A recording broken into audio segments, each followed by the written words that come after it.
This is the Team Objection podcast for March 4th, 2021, episode 474. I put the wrong date in the planner, but I saved it last minute because that's not my birthday this week, so that can't be March 11th. That's Next wrong. week. Next You week. might be wondering from the jump, what happened last week? There was no announcement about no episode. Well, if you saw our soccer games over the weekend, and almost certainly none of you did, you probably saw that only Dave had audio, and that was connected to what happened to us. Because Skype's a son of a bitch and keeps overriding the audio inputs of other programs, and it had us on the wrong input entirely. One so bad that it wasn't like it was like this camera, which has like microphones and speakers on the side. It was one that wasn't even in use. So, yeah, there was zero audio. It was just blank. It was just unless you wanted to listen to only Dave give a Persona 5 Royal review. Which would have been really great on for the podcast for people listening. They have no cue of like who's talking, when to expect Dave to even start speaking. Mm-hmm. I tried watching a few minutes of that soccer video, and it's just kind of disconcerting to hear me go, yeah, that's a good point. Yeah, I figured at least like the gameplay and that audio was there, so I thought this is good enough. Obviously, nowhere near ideal, but I said, I can post these still.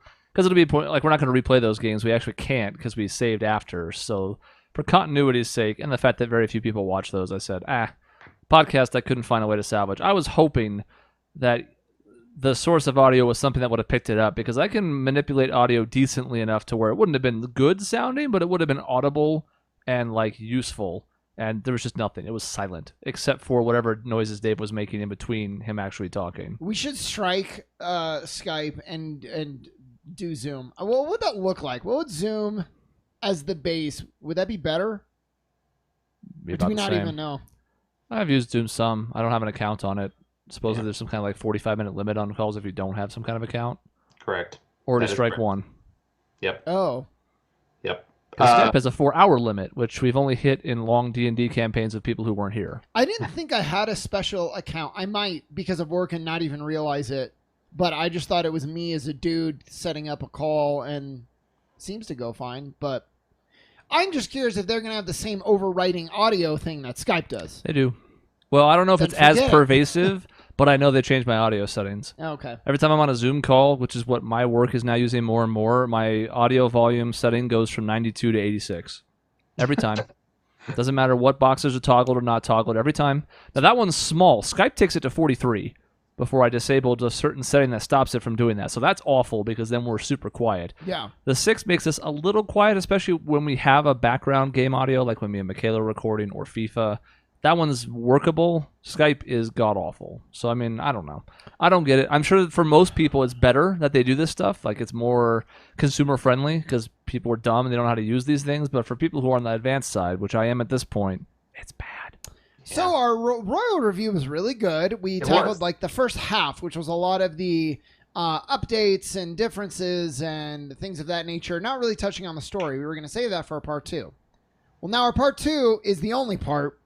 So we'll probably, when we get to it, which will not be this week, we'll probably touch on some of the stuff that we covered really quick in the first part, but then we'll focus on a lot of the story beats, new characters, confidants, dungeons, all of that. Yep. See, that's look forward to. Probably next week. Yep. Or we'll touch on, all the fun stuff in the last part, which is I think what the most important stuff to cover is. Yep, and that'll be full spoilers. And we'll put the warning at the start of that one as well, but that one we'll be jumping into it pretty quickly. The last time we pretty much danced around any of the major spoilers and talked about all the changes and mechanics, which I guess are spoilers too, but no one's going to be like, you ruined it for me. Those on pass from the beginning. Yeah, this is going to be all the new character and story content, so that's going to be just 100% spoilers. But that's not this week. But we should talk about Persona anyways, because we love it. Last week we joked that we were doing a timely review of a Persona game, and then it was Royal instead of Strikers. This week we're just going to talk about Strikers because all 3 of us are playing it. And as Dave noted in the pre-show, those opportunities are pretty rare. Yeah, brand new game. All of us playing it. That all 3 of us have played, period, at this point. And then all 3 are playing together when it comes out. Extremely rare. So this is going to be more like first impressions. We're surely going to do a review once we're done. But we're not there yet. It's actually like a good 40 to 50 hour game still.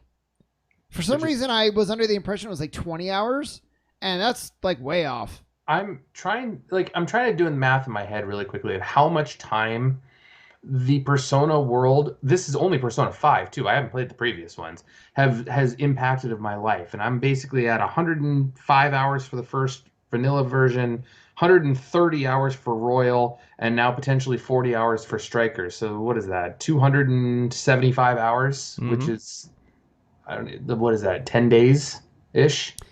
Which is amazing because like how long did you spend on the entire Mass Effect trilogy? Right, 3 large games. I bet you it's much less than probably on those 3 games total, maybe 120 hours. Yeah, I was gonna say it might have taken you longer for like Royal than all 3 of those games combined. Honestly. Yep. It's possible. Yeah. I mean, we go deeper down the rabbit hole depending on which one of us it is. Like Shaun played Golden, Persona 4. Then 5, then went back and played 3, then jumped into Royal and stuff. After like the same as me, the rest of the way. I played 3 back in the day. I played both versions of Persona 4. So like, yeah, when you start to add it up, it starts to get really obnoxious. I mean, for me, it's probably like 500 hours at this point. I will say though, it is because of the desire to sink that much time into it is the only reason I'm actually playing Strikers right now. The world is fantastic. I love how they've built this. I love the characters. And I will be straight up, I am not a fan of this style of combat most games. Although I think they're doing a pretty good job of blending the old style of all-out attacks, personas, elemental attacks, stuff like that, into the hack and slash type of game where you just got to put buttons a lot. So I'm going to touch on what you just said, Dave. I'm not going to ignore you, but I want to talk about the first part you talked about because I don't know if they got a different. I don't know what the like Mass Effect. Just to bring that back, I kind of knew like who was writing what game. I thought the story was really good, and I wanted to see who was behind it. Persona, I have no clue, but I in my head, the person who wrote 3 and 4 is different than the person who wrote 5 because 5 Vanilla, 5 Royal, and now Strikers. I think the writing is really good, and the characters are excellent. And the pacing's really good. And I trust this person. Is it the same person who's just gotten better? There's just something about this storytelling and these characters specific to 5 that just resonates with me? I don't know, but I think it's really interesting. I thought Chris was getting ready to launch into... Just adjusting. I happen to know everything about the author. So yeah, Dave, what I really liked was for maybe the first 30 minutes to an hour, I was like, I don't know, like I'm sure this is gonna be fine, but it might feel forced or kind of hokey, and I think I'm the furthest right now out of the 3 of us, and it's like it truly feels like a continuation, completely believable, completely organic of the first games, at least story and characters are concerned. I can feel that. First impressions of it, because I am still on the first palace, first jail, as they call it in this one. I'm still on the first one. I've been introduced to the first villain, and they hit the ground running in this game. It's kind of like, okay, we're back from You're back vacation. Let's go camping. Oh wait, there's this villain here who's taking over people's minds. Oh man, we gotta go stop him. Boom, let's go. It is fast. There's no lead up. And I like that. Sometimes in sequels, it's like, oh yeah, these characters who you thought kind of left with a happy ending in the first one, they've all gone their separate ways. They all hate each other now. And you're like, what happened? This one, they were already getting together. Mm-hmm. And then, all this stuff happened. And it's a small detail, but I like that. Like they were just planning on spending more time together. Yeah. Continuity is important to me. Mm-hmm. And obviously, this game has a leg up because P5 and P5 Royal just happened. Royal, of course, is not factored into this. It's not canon for the purpose of this, which is a little odd, but I don't find myself missing that. It still feels pretty natural to me. The thing I always go back to when I think about this series is Kingdom Hearts. Now, the Kingdom Hearts series went through a lot of trials and tribulations, especially before 3 came out, and I thought they did a decent job of, in later games, making past decisions make sense. But there was always this kind of thing like, where were the unversed in the first game? Right, yeah. And there are people who are like, it was all planned from the beginning. And I'm like, no. No, it wasn't. And it shouldn't be, to be frank. That would be kind of like psychotic. But what good series do is they take the pieces that are in place and they mold them into new experiences in a way that makes sense. So to your point, I don't know if it's the same writing crew, but instantly these characters feel like themselves. So right from the jump, you're like, okay, well, I'm right at home. Yeah, like I know exactly what, Yusuke is going to say in a given spot. And he does. And you're like, ha, yeah, Yusuke, you're silly. Like, those all make sense. And to a different point, the music is not done by the same person, although there are some familiar people involved, like Lynn, the singer from 5, and Lotus Juice, who's been a lyricist going back to 3. They're involved with this, but like Shoji Meguro did not do the soundtrack, but it still feels like Persona because the instrumentation, the types of songs they use. So all of that is just agreeing with the two of you. I think they do a really seamless job of incorporating this, even though the gameplay is very different. Yeah. Well, I got a little excited with the music of they had a remix of Last Surprise in one of the first battles. I was like, yes. Oh yeah. Yes. All the remixes are fun, and it's because the originals are so solid. Yeah. To begin with, but I love all the music. Mine is Takeover, Dave, which will shock you as a continuation of our debate last time that no one will get to listen to now. But yeah, I was jamming. Yeah. Sometimes I allow the battle to kind of prolong itself a little bit just to listen to the song a little bit longer. God, I wish. I'm going to have to get used to it because I since I have put so much time in Royal and Vanilla, like when I'm coming up and I see a shadow and I try to do the ambush, I'm getting ready to pick my attacks. I'm getting ready to, all right, I'm going to scroll through the menu and have Haru attack with Sai and like all these things that I'm used to doing. And then I'm like, oh shit, they're all running at me. Like everyone's zooming at me. I better like go quickly and start jumping around and moving and reacting quickly, which is just not something I'm used to be doing. I know that'll change as I go through the game and play it more often. But at the beginning, I'm just like, what's going on? Why are people attacking me so fast? Oh no! I hit the wrong ambush button the first time. Yeah, because it's in a different spot now. It wasn't just because I was on a Switch controller versus like it's in a different location with my right thumb. So my force of habit totally kicked in. I was running up behind somebody. I ran into him instead because I was like, ambush, ambush. Oh shit, it's not that. Oh. Yeah. Well, I kind of like from a story perspective, like, I love the combat, and that's definitely something that's missing, right? The combat is different. It's action. It's not as over the top Dynasty Warriors that I expected from like when I did Hyrule Warriors, but I at least can fool myself into thinking, okay, our characters are like super powerful now. So if they're fighting like a legion of enemies instead of like one at a time, I can buy that. They earn this. So that at least helps. But it misses the day planning, which is like a huge, much beloved part of Persona 5 and the Persona series. So it's different. I mean, it's a spin-off, but it feels very... When you break it down, this does not feel like Persona in the Dynasty Warriors world. It feels like some Dynasty Warriors gameplay in a Persona game. Yeah. That threw me off so much, the lack of the calendar that I'm used to. Dave, can you hear me? Sorry, I hit the button. Sorry about that. Yeah, well, the viewers will know what happened. Listeners are going to be like, wait, what? Yeah, sorry, folks. I accidentally hit spacebar and that muted things. God damn it, Dave. So that was one of the first things that what I got thrown off was the lack of calendar, where I was in the jail and I'm going through and I'm running low on SP. I'm like, well, I don't want to leave because I don't want to advance the day. Like, I want to make sure I finish this in one day. And then I get to the checkpoint and they tell me on screen, they're literally verbatim, there is no downside to leaving and coming back. I was like, that's weird. So I left, had to go through the animation and came back. I was like, why did I have to leave and come back? Like, this is kind of annoying. That's my question is like, if there's no downside, great.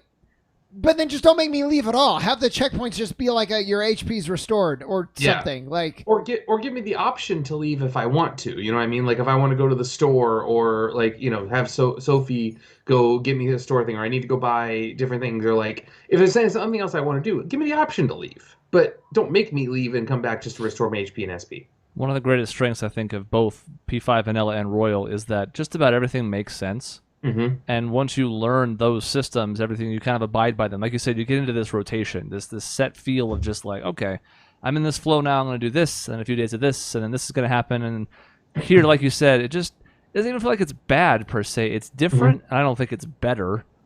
It just kind of throws you off. I think we'll get used to it more as more time goes by. But in the beginning, it's kind of like you said. It's like, okay, I guess the downside is that everything respawns. But like we talked about in the text thread that we have, in some ways, it's not even a downside because you get to stomp some easy enemies for a little bit more experience in gold. Yeah. Especially if you ambush them and hit them with an all attack. Yeah. First time, boom, done. And the treasure chest also respawns, so like that's a benefit. So I don't know what to make of it. Yeah, it's interesting because I'm enjoying it thoroughly. But it is a more, and I don't even mean this as bad as it's going to sound, but it's a more shallow experience. Without the day planning, that takes a huge element away from the game. And combat is, I know I'm playing it on I'm not going hardcore, but it's not an action game. Dynasty Warriors has never been an action game series where it's like meticulous. It's not like a Sekiro, where like precision is everything, and it's it's kind of just fun and spammy and whatever, and that's fine, but it lacks a little bit of that depth. It's not even a Devil May Cry. No, it's not at all. And that's somewhat button mashy, but there's a lot more technique and skill to that one. This one, there definitely is a skill component. You can't just keep hitting the same button over and over again in any hard battle or even like medium battle, but nonetheless, it doesn't really feel like the skill floor is that high. Yeah, and so it's like the word when I was playing keeps coming back to. It's just like it's a little shallow, and that's okay. It's really fun for what game it is. That's been fine so far. But yeah, it's more like Kingdom Hearts. But God, there are times Kingdom Hearts has a little more depth to the combat even than this game. So yeah, I felt that as well. I mean, I've been trying. I find myself in the combat consistently like holding the persona button or the gun button just to stop things for a moment, just to like, okay, take a breath type of thing, and then I'll go back into my attack just so I can kind of like get a survey of the land, because those too often like you just like end up hitting the same button repeatedly because you have so many enemies coming at you. You're like, well, I don't know what else to do, so why, and that's it. But like, I like that you can pull up the personas. This is definitely the best that this type of gameplay has ever been for me. The personas are great. The all-out attacks to basically bypass fights. That's really nice. You build it up for a showstopper attack. I guess that is kind of Dynasty Warriors, but and then the baton passing. And the characters have a different feel. It's not super distinct, but it's fun to kind of see what each character does. Yeah, that's the first time you can go running around not as Joker. Yeah. Which is almost, to me, and I just because I haven't gotten used to it, so off-putting that I make sure to switch back to Joker running around. Like, it's one of those things like I see On running around. I'm like, no, that's not right. No, switch back to Joker. Okay, let's go. Yeah, like maybe she jumps on screen to peer around a corner, but that's it. Like she's not the first person I'm taking. No, that can't be right. Yeah. But I like that. That's actually one of the pluses to me about this is just the opportunity to play as other people. Because yes, if anybody is worth anything in Persona 5, they're taking control of all the characters and doing all the inputs for them. Because we all played, a lot of us played Persona 3, and we know what it's like not to control them. So of course you did, right? But you weren't really them. You were just they were the side characters, and obviously Joker was the protagonist. Here, it does kind of feel like if you wanted to, you could main like Skull and just run around, just be like, yep, this is Skull's game now, and Joker's here too. He's doing stuff over there. He's great, but like I want him. You can do that. My mains so far have been Joker, of course. Makoto, Sophie, and On is actually kind of fun too. And then I like Yusuke because that almost gives me like a Devil May Cry. You brought it up, Ashley. It was funny. I kind of get like a little bit of Devil May Cry when I play as Yusuke.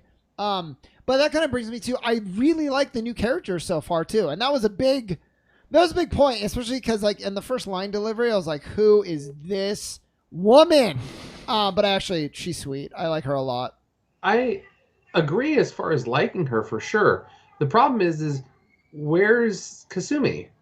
Well, that was the point. That's what I was saying. This was a sequel to Vanilla 5.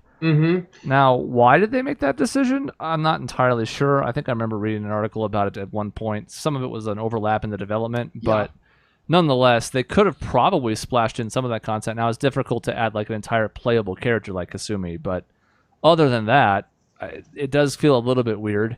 But then again, they kind of forgot about her in the ending of Royal anyways, so like it fits. Yeah, by the end of Royal, she's already absolutely... It tracks canonically, and like Maruki may or may not be around. We won't spoil too much here, but like... Who knows, right?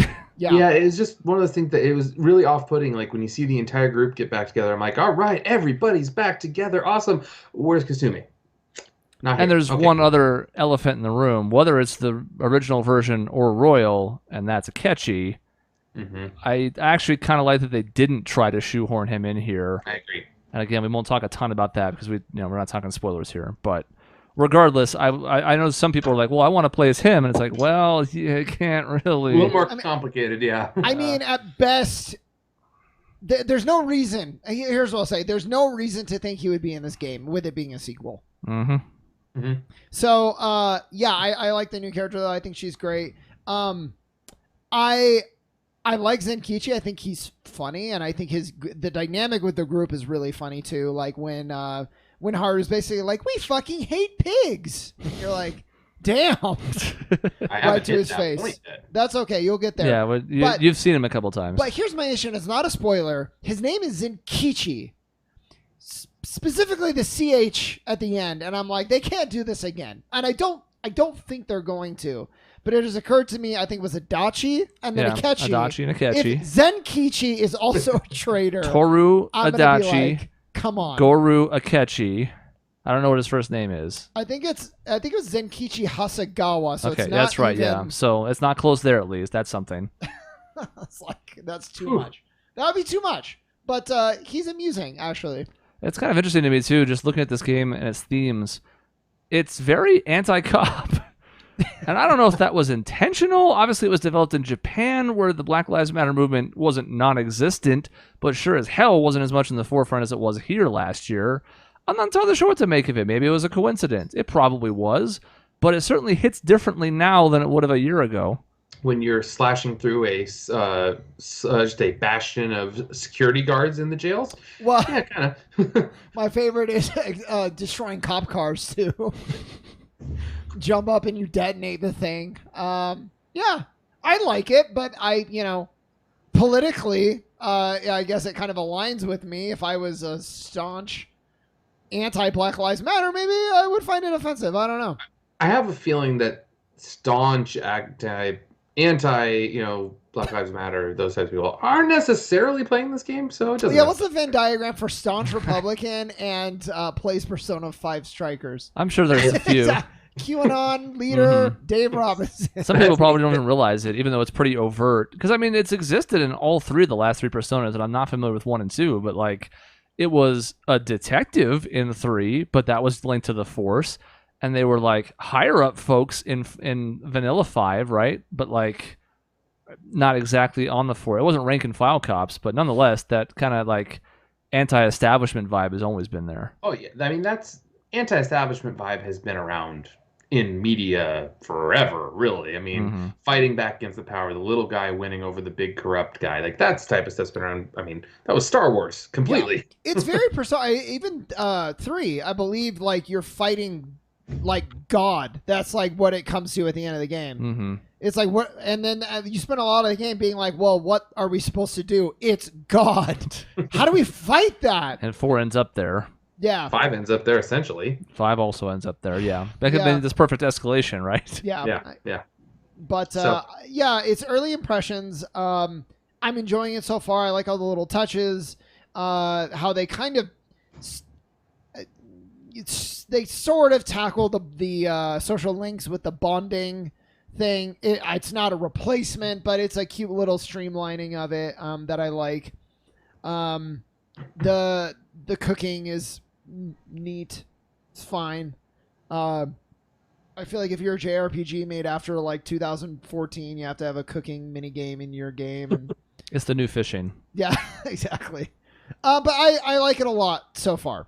It hasn't been as deep of an experience for me, but still very enjoyable. Dave, I think you said before this episode started, if it wasn't for the fact that these are Persona characters, if this was copy-pasted and it was other characters in another game, you definitely wouldn't have the same connection. But that connection is so strong that it really does elevate the whole thing. It was the entirety of the reason why I bought it was because of the connection to the characters. I mean, even something like Hyrule Warriors, which I loved the characters in Breath of the Wild. I actually really liked the champions and their story and everything like that.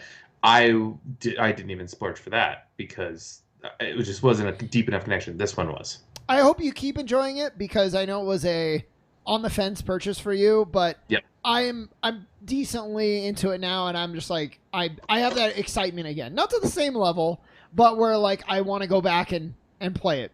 Yep. So, yeah, stay tuned for our full review coming at some point when I can find 40 hours at night to play. Yeah, absolutely. I do wish it was just Persona 5 2 with like this story put into the old system with some changes or like slight tweaks. I don't resent the game for that because I do find the gameplay to be fun. It is different and it is a spin-off and all of that is fine. Like you said, the main thing is that it's more time with these characters and a like interesting and coherent story. It's not just like slapped on, you know? Because the biggest problem I had with Hyrule Warriors was like it was kind of like what you said before, Shaun. It was a Dynasty Warriors game through and through. And the story, quite frankly, was mediocre at best. And everything about it just screamed Dynasty Warriors. Like the way the maps were set up and the menu trappings. Go. Yeah. That was just Zelda-skinned Samurai Warriors or Dynasty Warriors, which I've played other games of, and they're fine for what they are, right? This doesn't feel like that. There's similarities to be sure, like it's clearly based on that, but it's different enough that it just feels like a different system with all these Persona 5 trappings that I like. I completely agree, and I wonder what, like, I would be fascinated to hear what, like, the background was, because it's a spin-off, but it's so loyal, and the story, by all accounts, it's canon. Like, it's not just good, it's actually, like, considered canon, so it's like, you've done all this work. I wonder why the thinking wasn't like, we've come this far, let's just make another Persona experience. But maybe there's a lot that goes with the day planning, all the social links and all of that. Maybe from a developer perspective, this was like a sigh of relief to not have to do the full thing. I don't know. I mean, I can only imagine had they thrown, like if they would have continued the same idea and just, like you said, make a Persona 5 2 type of thing. Like if they would have put this out as almost like a DLC, it probably wouldn't have gone over as well. So have they done that? Because a lot of people want a new experience when they get sequels. I'm a sucker of like, just give me more of the same content. This is great. Me too, man. I don't fucking get that. I really don't. I want something brand new. Like, why? I thought you liked the original game. Yeah. Like, just give me basically the same thing that you've been giving me and just more of it. At least similar. I mean, you don't want the exact same thing, but that's obviously not what you guys are saying. Because, when Galaxy 2 came out, I wasn't like, oh man, I hope this is nothing like Galaxy. I loved Galaxy. So when Galaxy 2 was like a better Galaxy, I was like, hell yeah. This is perfect. Yeah. And you run into problems, though, if you do bring back all the social links. Why am I back at one with Makoto? Especially of all people. Why Makoto? But I mean, that seems like a challenge that you could solve, but it didn't go there. That's a gripe that I have is like, there's no way to do it realistically, but there's no acknowledgement of any relationships in this one, at least so far. And I'm like, that's like, it makes sense, but from a story perspective, it's a little weird. Well, you're all friends, you're all hanging out together, but there's no specialness between one or the other. I don't know. Like, I haven't felt the fact that these guys have been through a lot. It's just more so they're really good friends. I don't know. Yeah. So far. Oh, yeah, and that's all been great. But Makoto is not trying to hang out with me. Yeah. Which that bothers me. Yeah, I agree. Makoto needs to hang out with me. Like, she's still fiercely loyal, but we were husband and wife. So you would think that would be reflected somewhere. And I think the solution, if they had wanted to go down this route, is this road is a thing that I wish more games would copy, and that's Mass Effect 2. Yeah. Where it was like, whether maybe you played the game on a different system or you hadn't played it at all, in my case, and it was like, all right, here's a little like 5-minute questionnaire that'll tackle some of the major choice points that you would have reached in the first game, and now you can sort of customize this experience to fit what your play experience was before. Yep. You could have done that here with a few different things just to shape the experience, but that's additional work and a ton of extra VO, and I mean, I get it. You know what, though? The thing is, as you were saying, because Dragon Age does that too, both BioWare, so it makes sense, is like, people, I think, would counter that with, but imagine all the new scenes and stuff. You're like, not really, because the original Persona 5, it's not like it changed the entire course of the game, Hero Romance. There's just a few more scenes where you get that, like, unique dialogue. That's all it had to be here. Put in like a scene or two with whatever relationship you had, and it would have been enough. You could have sold this too with the idea of, hey, Sony, you want to make more money? Make sure that you connect the two like Mass Effect 2 did. I probably would have bought it on PS4 if you would have had that availability to just download your old data.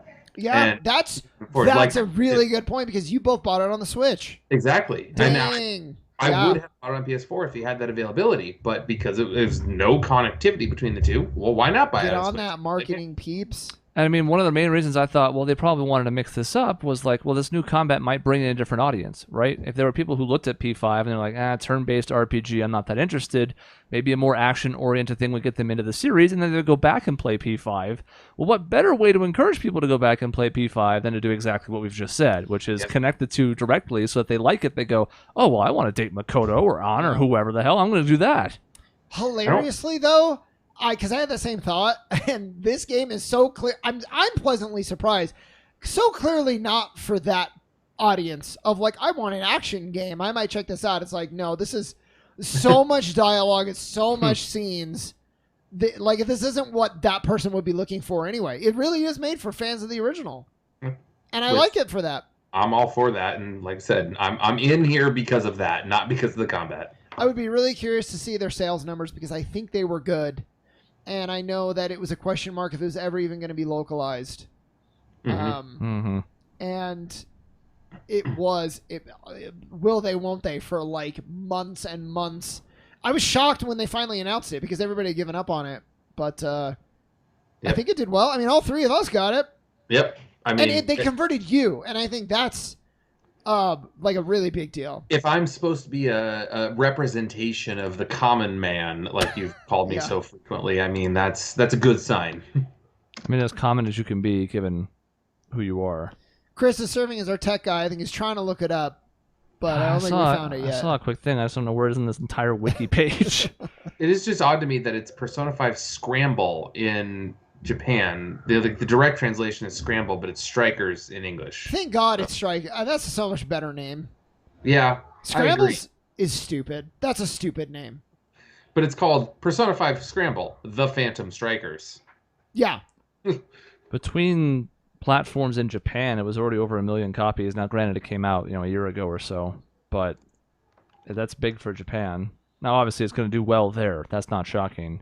Don't see anything about America yet, but it's also only been, literally a week? Yeah, I'm kind of curious if they're going to, at this point, make it a trilogy. I would lean towards no, but like you have one of the most beloved games of all time, then you have a super solid now sequel, even though it's a totally different structure, like story-wise, it's very good. Just do a trilogy. Trilogies are hot. I'm all for it. They didn't do a trilogy of Final Fantasy X, which is my favorite Final Fantasy, and because they blew it in Final Fantasy X too, so that's probably why. Yeah, that's a huge. And they did do a trilogy in 13, and 2 and 3 were not even worth playing. So yeah, no, right. Yeah, so it could happen. I don't know. My hopes are high because I love these characters. We need some resolution on some loose threads, if you catch my drift. A certain someone walking around in a certain background. I need to know. I don't know what you're talking about. And I need it to be resolved not in like a dance game, okay? I need it in the main story here. Yeah, because that was the other example, right? It was the Dancing All Night or whatever the hell the P5 version of that series was called, where it was like, this is also sort of canon, but it's also all a dream, so in the end of the day, it's not really going to matter. It was a chance for more fun character interactions, but because it wasn't really canonical, you didn't go to that expecting to get a lot out of it. Here, I don't expect. We don't know how it ends. We're not there yet. I don't expect them to have it be a closed-off ending, though, so you'd think the door would be open for one last chapter in this if they wanted to. Yeah. Man, maybe they blend together all the things from Royal and this. That would be cool. It would be cool. I don't know how they're going to do it based on the story, but I guess we'll see how the story progresses. Yeah. And P4 had a character or two from P3 that appeared. P5 had a character or two from P4 that appeared. So maybe Persona 6 at some point down the road. That was another way to give some finality here. That was my thought process too. If we can get a trilogy out of Persona 5, that'll tide us over until Persona 6. Because 4 to 5 was what, 9 years, something like that. Yeah, it's a big gap. So much that I wrote an article that's like our 11th most viewed of all time that's just titled "Where is Persona 5?" I remember reading that. And that was like 2 or 3 years before it came out in the States. So it could be a while. I suspect, given the series' like launch pad of success, given how good 5 was, that's going to be sped up. But it's a huge ass game. So like, what's the earliest you would dare say? Like 2023? Gosh, that feels optimistic. Even if the third, wait, haven't we gotten some news of 6 though? There's talk about it being in development and whatnot, but even so, I mean, we're already in 2021. Yeah. And then we had to factor in some kind of time to localize a huge ass game, which usually adds at least 6 months. So like, how could we ever see it in America before like 2023 or 24? I mean, do another one like this, do a different genre. I'm sure with the level of intricacy and polish, that takes a long time. I believe that. But yeah, in the meantime, just, give us a third one. And this year is the 25th anniversary of Persona. So I think in September, sometime in the fall, maybe that's when they'll drop a big bomb like that, even if it's still very early. I don't expect them to do like Elder Scrolls 6 level of early, but it could just be here's a short like 1 minute teaser with a handful of like vague character appearances, and that's enough to get us by for a couple of years. We'll see. I would expect them. They're good about like fan service in a good way, like giving fans what they want. I expect to get something about P6 in 6 months. But what about P5.3?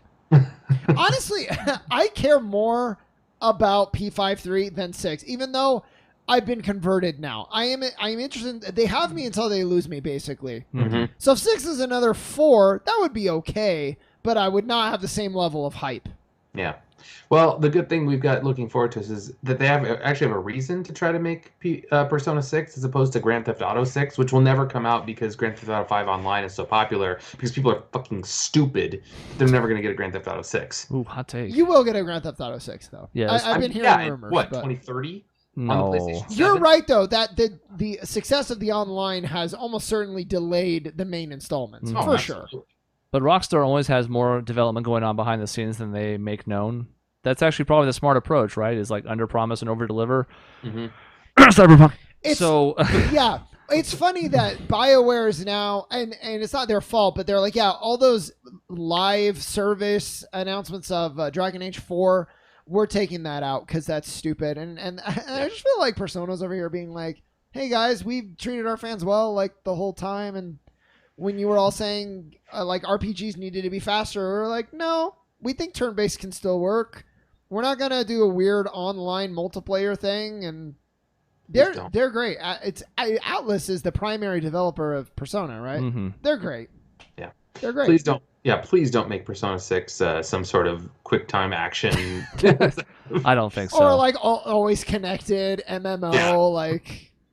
If anything, they might just lean more into like the Final Fantasy X model, where it's still turn-based but slightly faster. That's and I mean, fine. a lot of the baton passing and stuff felt kind of like that, just rapid switching, and you could quick target spells and abilities and stuff like that. I'm 100% on board with that, because you know what? I came out of P4, which I thought was really good, and I was like, man, I hope they don't screw up 5. Well, 5 blew me out of the water. Now, I'm not expecting 6 to do that again compared to 5, but I expect it to be really good.